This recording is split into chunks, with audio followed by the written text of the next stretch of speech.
probably rather be in the public cloud. But sometimes regulatory, company compliance, and legal restrictions necessitate an on-prem solution. In achieving workload portability and remaining compliant using GitLab and Kubernetes, Frank Ford of Genware will explore ways to remain compliant with an on-prem solution while you work through your organization's public cloud challenges. He'll show you how to do that using GitLab and Kubernetes.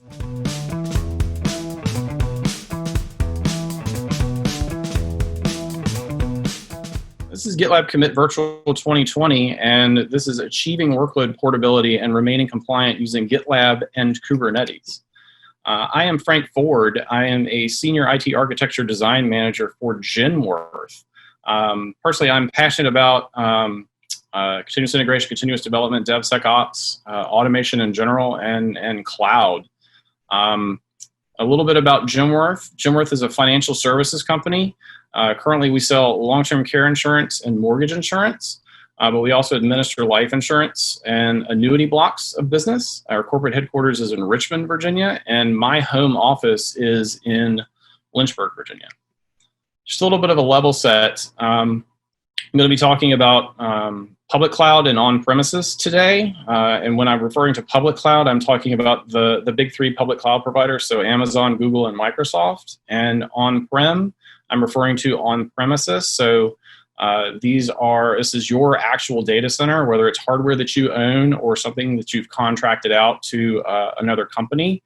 It's actual on your on-premises data center. Now, when we're talking about public cloud, there's a number of advantages that public cloud brings to the table. So, public cloud being on demand, everything being very dynamic and elastic. You provision just what you need, and everything's very quick to provision. In terms of pricing, it's the pay-as-you-go pricing model, so you're only paying for the resources that you're actually using, which can present a cost savings to your company. You don't have to worry about maintenance of the hardware because you're running on somebody else's computer. So the main limitation here is your particular budget, your cost center, how much your wallet can actually handle. There are a number of challenges though. Contracts present a fair number of challenges. So you more or less accept the general T&Cs from the big public cloud providers. And then you can add BAAs to those to kind of help structure the contract so that it add a little bit more protection for you. Pricing around pay-as-you-go can actually sometimes be a hindrance if your sourcing department likes to budget blocks of dollars and they want to try and allocate those dollars to a particular budget year.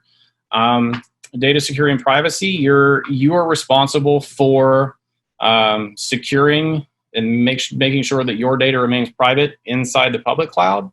Also adhering to regulations, so things like for HIPAA, GDPR, things like that. You need to make sure that your workloads that you want to run in public cloud adhere to those particular regulations.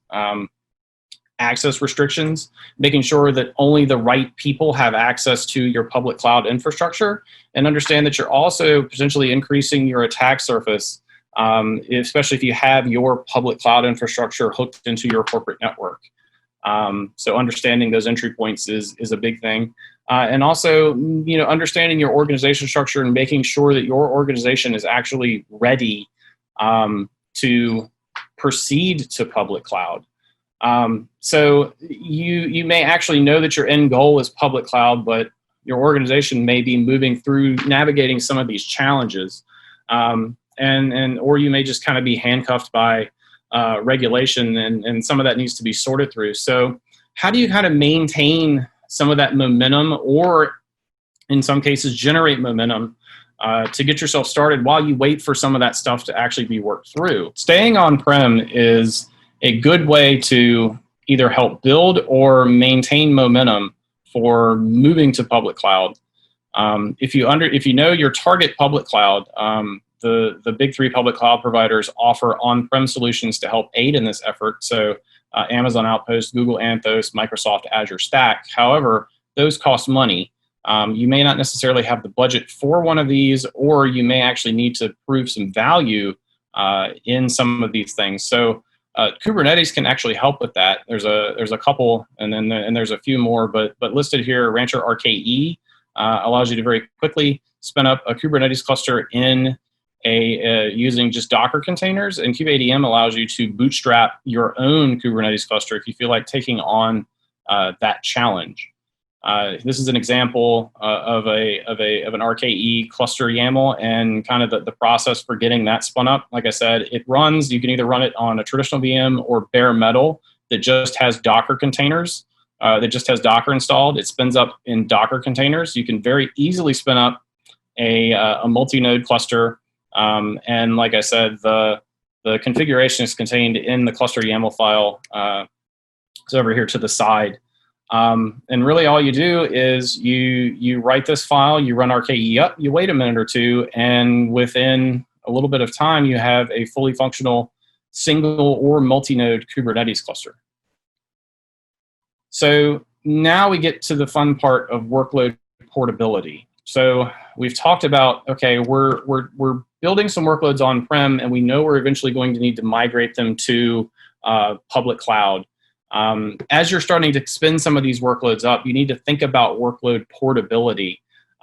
So, you know, you're going through you're building new workloads, you're going through your monoliths to microservices transition, or you're migrating existing applications to application containers, and you plan to orchestrate them using Kubernetes.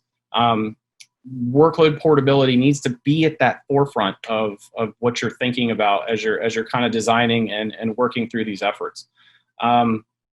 GitLab can assist with some of this. GitLab has the ability to target on-prem and cloud resources, and GitLab also has some features such as cross-plane that can help with your multi-cloud deployment and also portability issues as well. Just some caveats here, and I'm going to read this verbatim because it's very important, is just because your application is containerized and orchestrated with Kubernetes does not guarantee that the workload is portable. So some things that you need to think about are, you know, please continue to take workload portability into your design as you're designing new workloads, but also think about external dependencies. Does your application need an external load balancer? Does your application need persistence? Does your application need connectivity to your corporate network? Also think about, is your application stateless or stateful? All of these things kind of help guide you when it comes to being able to build portable workloads. So now that we've talked about workload portability, we need to talk about compliance. Being able to automate. Automation is the best and most key aspect to remaining compliant with your CI/CD processes. So building a CI/CD process, preferably in GitLab, allows you to make sure that you are following the same procedures at every step along the way. You have a defined, repeatable process that you know is going to deploy your application the same way every time. Adopting infrastructure as code stored in version control provides you with a kind of a golden copy running configuration that can be reviewed and audited at any point in time. And you can also leverage open source tools to apply policy to your environment. So taking advantage of Open Policy Agent to apply policy at various levels of your environment. So ConfTest allows integration of Open Policy Agent policies into the CI/CD pipeline. Gatekeeper is a Kubernetes admission controller, which can apply policy at the Kubernetes cluster level. And then also, Open Policy Agent has plugins for numerous things, such as being able to apply policy to your infrastructure as code, as well as things like at the network level. Monitoring your cluster, so you know, leveraging Prometheus, Grafana for visualization of metrics and things like that. And also, when you do get to public cloud, having a cloud security posture management solution. There's a number of them out there. Kind of helps keep you compliant kind of as you migrate to public cloud. So conclusions, public cloud is great. Sometimes it doesn't necessarily make sense for everybody right off the bat, whether that's due to external regulation, some company policy, or you actually need to show and prove value of some of these things to some folks. Using some open source tools, you can very easily spin up a Kubernetes cluster on-prem, and of course, utilizing GitLab and additional open source tooling, you can easily implement secure and compliant CI/CD pipelines on-prem, and those can then be migrated to any Kubernetes cluster that you wish to migrate to. So, thank you. And I have my email and Twitter there. I will warn you that my Twitter is mainly auto racing and Virginia Tech football. So, thanks everybody.